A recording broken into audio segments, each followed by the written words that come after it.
Geliefdes, kom ons staan vir die fotum asseblief.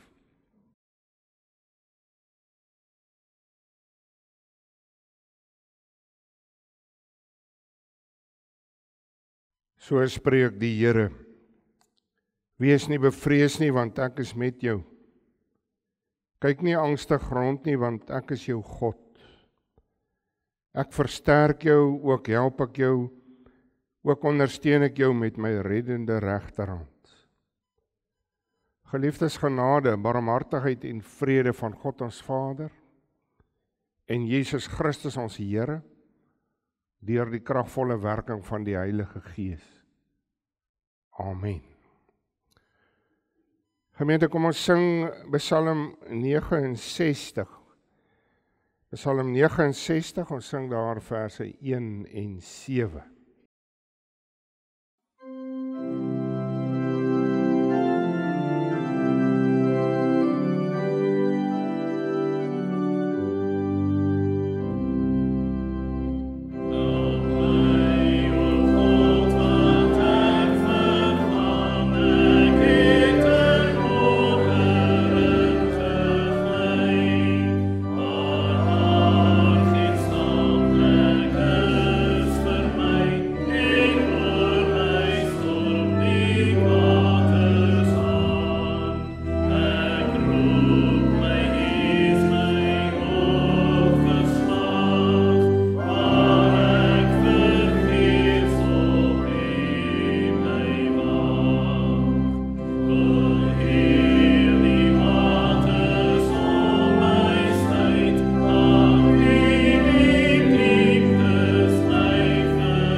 Geliefdes, ons luister na die woord van die Here daaruit Markus 4.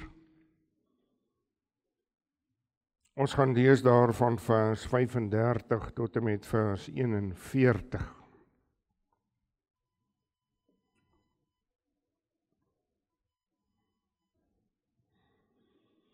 Kom ons bid eers saam.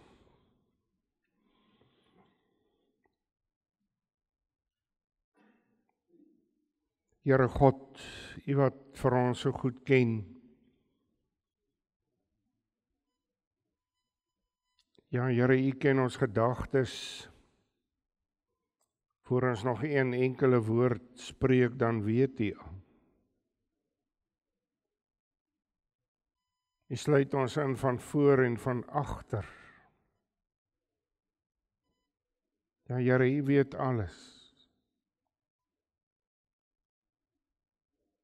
Here, ons wat so diep afhanklik van U is,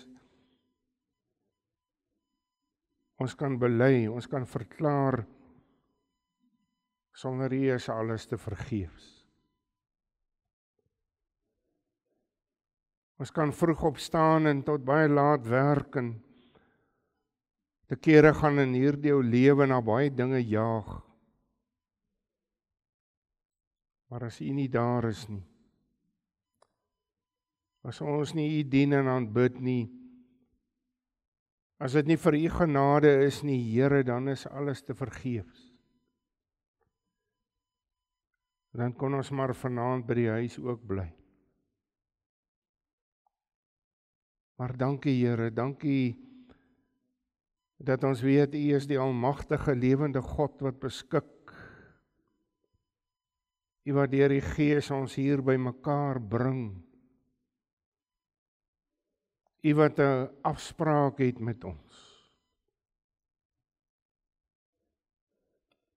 Ja, Here, ons weet dat U woord nooit leeg na U toe terugkeer nie. En dis maar ook deur U genade wat dit so is. En ons vra, ons kom smeek vanaand, Here, dat dit ook vanaand met elkeen so sal wees.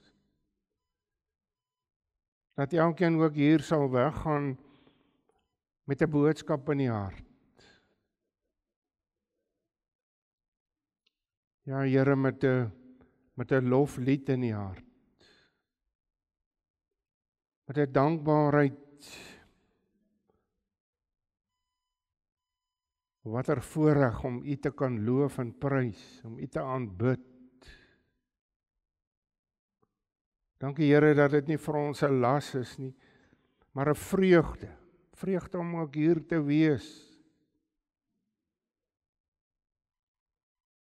Om op so 'n manier ook ons deel te doen. Om dan ook maar weer te sê ons is onverdienstelike diensknegte. Wat doen wat ons eintlik maar veronderstel is om te doen. Want as ons wil groot praat en groot dink oor ons goeie, sogenaamde goeie dade, dan lees ons in die woord dat dit ook maar bevlek is. Daarom bid ons, Here, lei ons, help ons. Wees met ons vanaand hier. Wees ons genadig, ons smeek dit in die naam van Jesus Christus. Amen.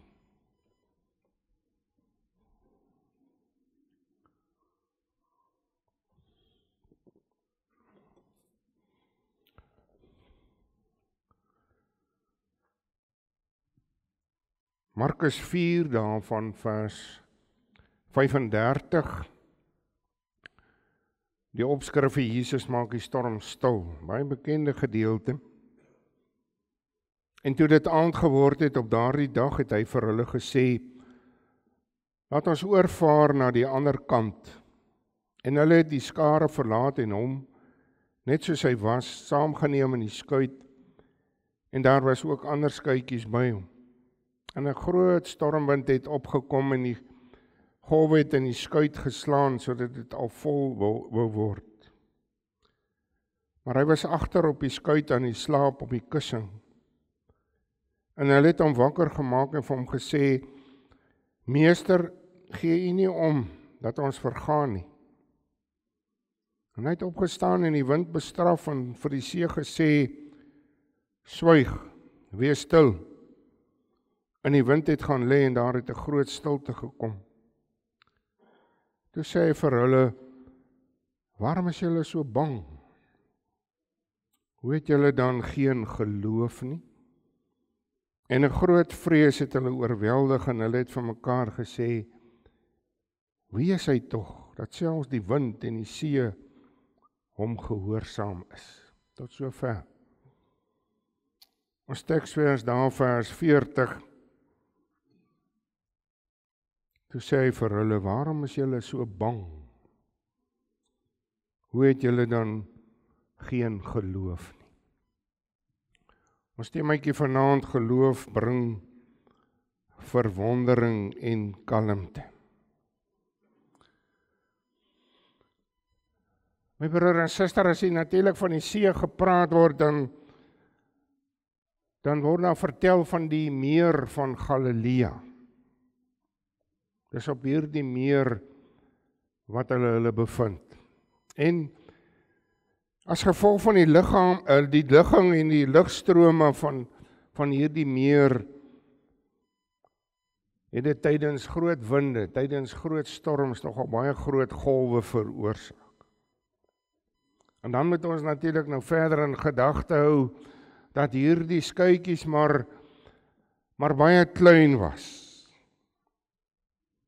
En daarom as 'n mens hier van die storm lees, dan moes dit regtig 'n groot storm gewees het, want ons moet ook aanneem dat hierdie disippels is gesoute vissermanne.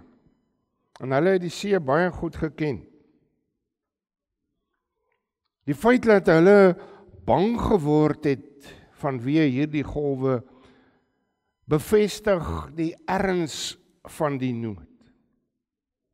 En wat 'n mens natuurlik ook in gedagte moet hou, hulle het voor hierdie gebeurtenis al 'n hele klompie wonderwerke van Jesus Christus aanskou, ervaar. Hulle was vir 'n lang tyd was hulle saam met hom, hulle is hoorders van hom, hoorders van sy gelykenisse en ander lering. Genoeg om te besef, maar hy's nie maar 'n gewone mens nie, maar hy het ook bo-menslike kragte. Maar ook genoeg om sekerlik te weet dat hy nie sy kinders, sy volgelinge in die steek laat nie. Maar soos ons weet, en u kan vanaand self getuig van baie benoudhede in u lewe, maar benoudhede bring snaakse dinge na vore. Skok en alles wat daarmee saamgaan. Maar ons weet dat so benoudheid of verskrikking vir 'n mens, dit boesem vrees in, dit bring verwarring. Maar saam met dit baie keer ook natuurlik beskuldigings en verwyte wat rondgeslinger word.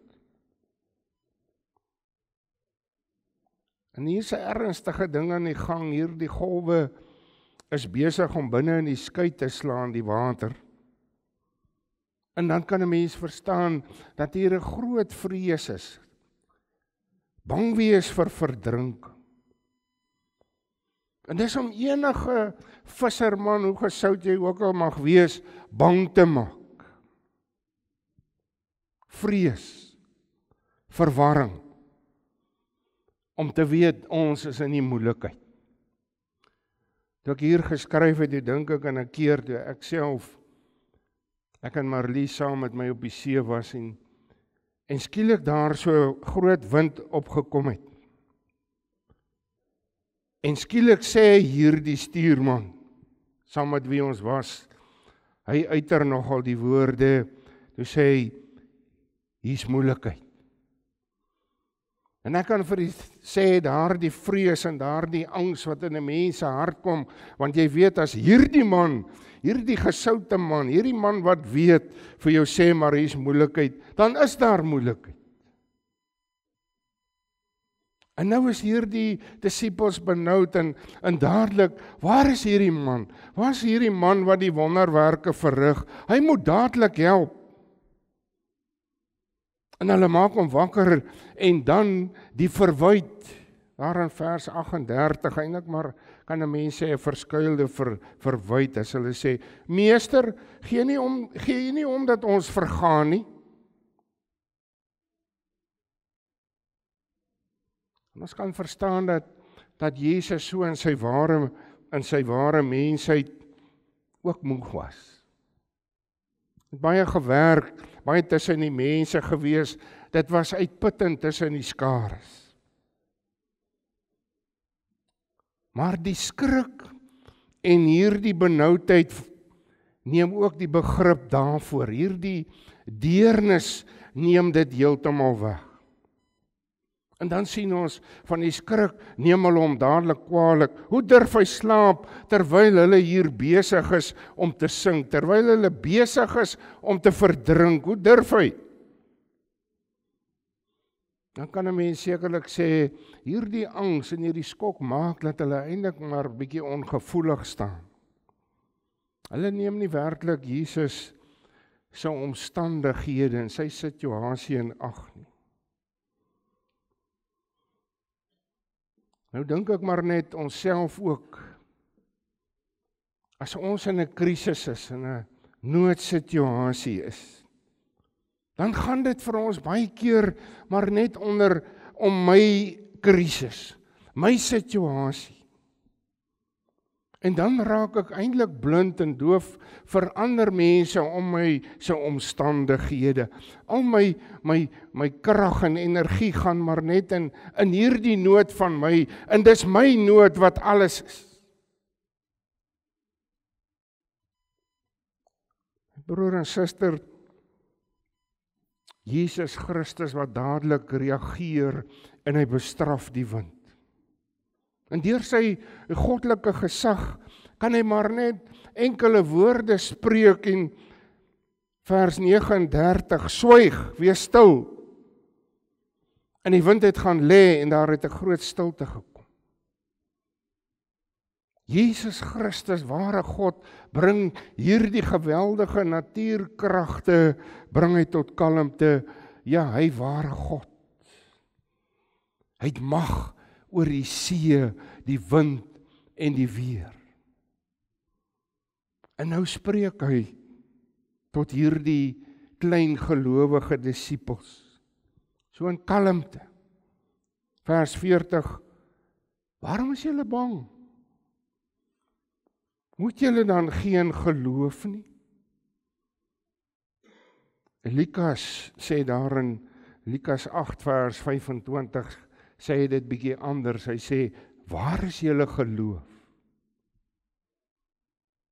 En dan sien ons na hierdie gebeurtenis, hierdie wonderwerk wat Jesus Christus verrig het, sê Matteus, as 'n mens in Matteus gaan lees, hy sê hulle was verwonderd. Lukas berig baie duidelik en hy gebruik die woordjie bang en verwonderd.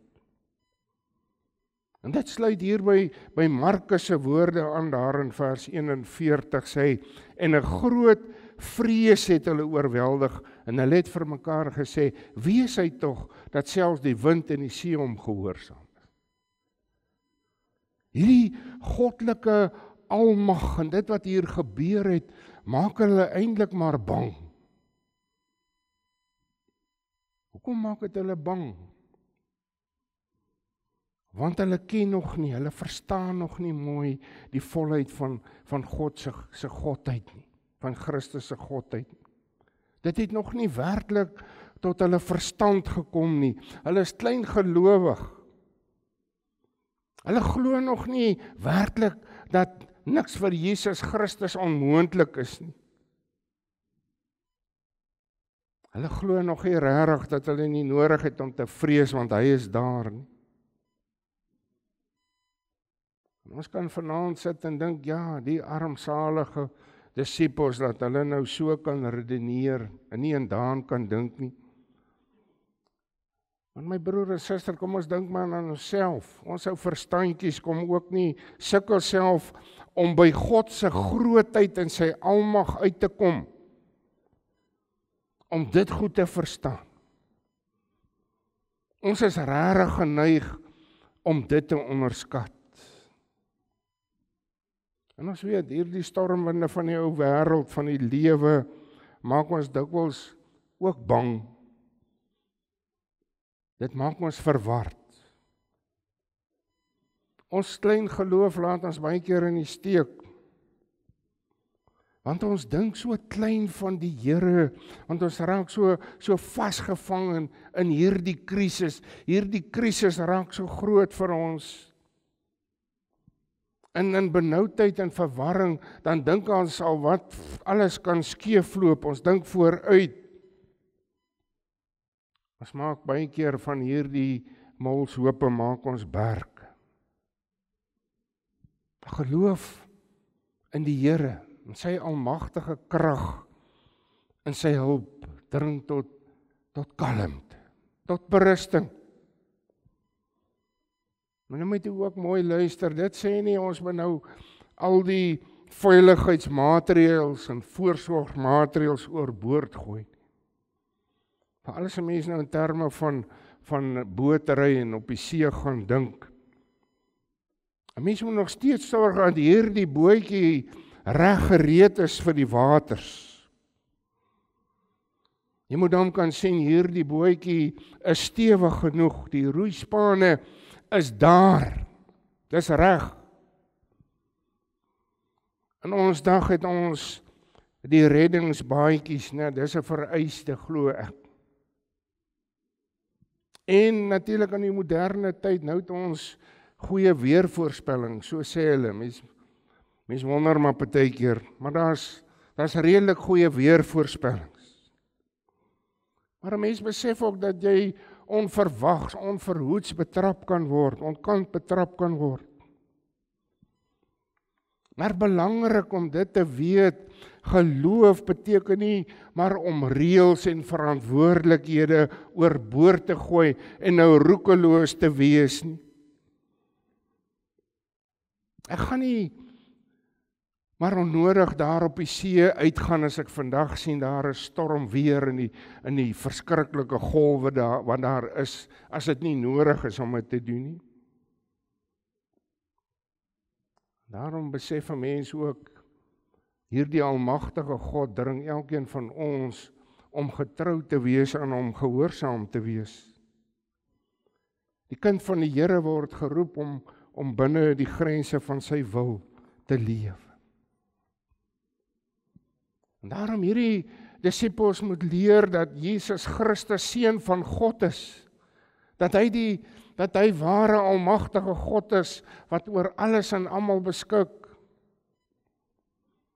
En hierdie gebeurtenis was maar een van baie gebeurtenisse wat dit kom benadruk het. En dan besef 'n mens maar hulle klein geloof, hulle ongeloof was baie keer maar hulle grootste vyand. En dan besef 'n mens twyfel sluip gedurig in die hart van 'n mens. Ons ervaar dit, ons kan daarvan getuig. En die dwaalleraars natuurlik buit hierdie dinge uit, ook Satan buit hierdie kwesbaarheid van die mens deeglik uit. Die Satan en ook die bose se doel is juis om 'n mens so in verwarring en twyfel te bring. En dan weet ons, hierdie twyfel knaag aan die geloof, stadig maar seker. Dis dan wanneer 'n mens die almag, die grootheid van God begin bevraagteken, daaroor twyfel. En ek sê vir u, ek het dit al so baie kere gesê, ons ervaar dit ook in ons dag, en ek kan nou vir baie voorbeelde gaan dink. Mense, teoloë, en ons lees dit elke dag sekerlik van hulle mense teoloë wat die wondertekens in die Bybel bevraagteken. Hulle sê, maar hoe kan dit wees? Menslik gesproke, nee, dit kan nie wees nie. Dit is net onmoontlik, wetenskaplik. Dis nie moontlik nie. Daarom is hulle maar gedurig besig om God se woord en sy belofte so onder verdenking te bring. En ons weet, een wat ons goed ken, Christus se opstanding wat bevraagteken word, sy hemelvaart. Twyfel oor sy wederkoms, of hy weer werklik aarde toe gaan kom. Maar ook ek en jy moet die hand in eie boesem gaan steek. Sulke swaar omstandighede, as ons dink aan die donker land en wêreldgebeure, oorweldig ons harte, ons gemoed so, dat ons baie keer net hierdie negatiewe dinge raak sien. Ons sien net hierdie golwe raak. Ons sien die stormwind en die golwe. Ons sien al hoe ons ou bootjie sink, ons raak bang, en ons loop dinge ver vooruit. En weet jy wat 'n mens baie keer dan hoor? En mense sê dit, hulle sê dit prontuit. Ek weet nie meer of die Here daar is, ek weet nie meer of die Here my gaan help nie. Ek weet nie meer of hy na my luister nie. Een ding wat 'n mens hier ook opmerk is dat jy lees nie hier dat die disippels begin bid het toe hulle in die nood was. En miskien het hulle gedink, dis nie nodig nie, Jesus is dan hier by hulle. En soos ons lees ook in baie plekke in die evangelies, wat hy eintlik die bidwerk tot die Vader gedoen het. Maar 'n mens besef maar net weer opnuut hoe nodig gebed is. Gebed is 'n belangrike middel, 'n aksie tot geloofsversterking. Ons het baie keer, dan sê ons, dis mos 'n gesegde in Afrikaans ook, nood leer bid. En my broer en suster, gebed is nie net in tye van nood nie. Ek en jy moet bid in voor- en teëspoed. Want gebed druk ook ons dankbaarheid teenoor die Here uit. Ons diepe afhanklikheid teenoor hierdie almagtige God. Hy wat oor alles regeer, ook oor die natuur, magte en kragte, want hy is skepper God. My broer en suster, ek wil vir u lees, en saamhang hier, u kan gerus dit saam lees, of u kan dit by die huis gaan lees, hieruit Psalm 107 van vers 19 tot 30. Dis 'n danklied vir die verlostes. 'n danklied waar hulle in verdrukking was, op grond, op land, op see, waar ook al in gevangenisse. Luister 'n bietjie hoe aangrypend. Vers 19, Psalm 107 vers 19. Toe het hulle die Here aangeroep in hul benoudheid, uit hul angste het hy hulle verlos. Hy het sy woord uitgestuur dat hy hulle kon gesond maak en hulle uit hul kuile red. Laat hulle die Here loof om sy goedertierenheid, om sy wonderdade aan die mensekinders. En laat hulle lofoffers bring en met gejubel sy werke vertel. Die wat na die see toe afdaal in skepe, wat handel drywe op die groot waters. Hulle het die werke van die Here gesien en sy wonders in die diepte. Want hy het gespreek en 'n stormwind laat opsteek wat die golwe daarvan opgesweep het. Hulle het opgereis na die hemel, neergedaal na die dieptes, hulle siel het vergaan van wee. Hulle het getuimel en gewaggel soos 'n dronk man en al hulle wysheid is verwar. Toe het hulle die Here aangeroep in hul benoudheid en uit hul angste het hy hulle uitgelei. Hy het die storm 'n gesuis gemaak en hulle golwe het stil geword. Toe was hulle bly, omdat dit rustig geword het en hy het hulle gelei na die hawe van hulle begeerte. My broer en suster, ons is elkeen maar in ons ou bootjie hier op die see van die lewe. En ons kan getuig, daar is die tye wanneer dit regtig kalm waters is. Rustige tye. Maar daar's ook die tye van storm en golwe. En hierdie storms, jy kan vanaand maar gaan dink aan baie storms neem verskillende forme aan, wat dit in die lewe al aangeneem het. En ons raak, as ons baie eerlik is, baie keer so paniek bevange, ons hardloop dinge vooruit. En so tipies, net wat hier gebeur, ons gooi verwyte rond in alle rigtings. Maar een ding, en as 'n mens hier lees in vanaand se gedeeltes, ook hier uit hierdie Psalm 107, ons kan in al hierdie benoudhede van ons, hierdie nood weet, die Here is met ons. Ons kan dit weet. Daar aan die kruis het die Vader sy seun verlaat, vir 'n oomblik verlaat, sodat ek en jy nooit maar nooit verlate sou wees. En Jesus Christus, wat die dood, wat die helse magte oorwin het, sodat ons die helse storms en winde en die woede vryspring, om die rus en die kalmte van die hawe van ewige rus, die hawe van ons begeerte, kan binnevaar. Amen.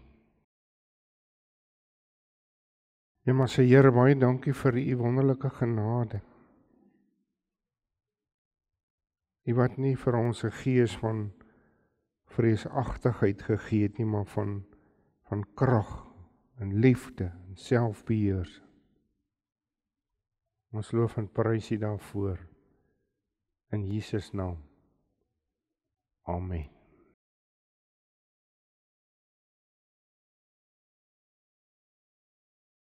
Kom ons sing Gesang 361.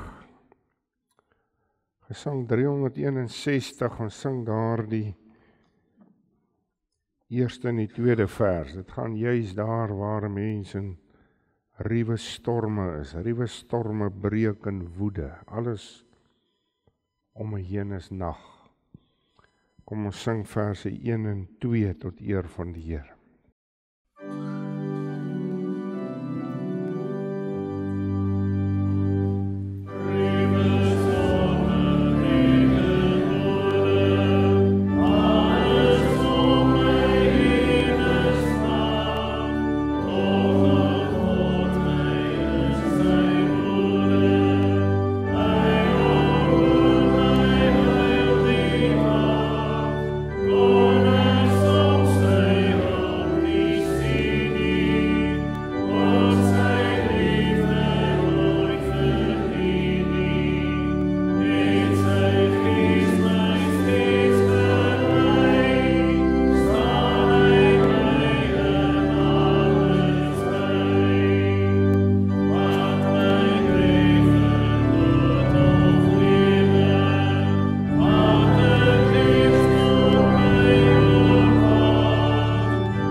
Die genade van ons Here Jesus Christus, die liefde van God ons Vader en die gemeenskap van die Heilige Gees bly met u elkeen. Amen.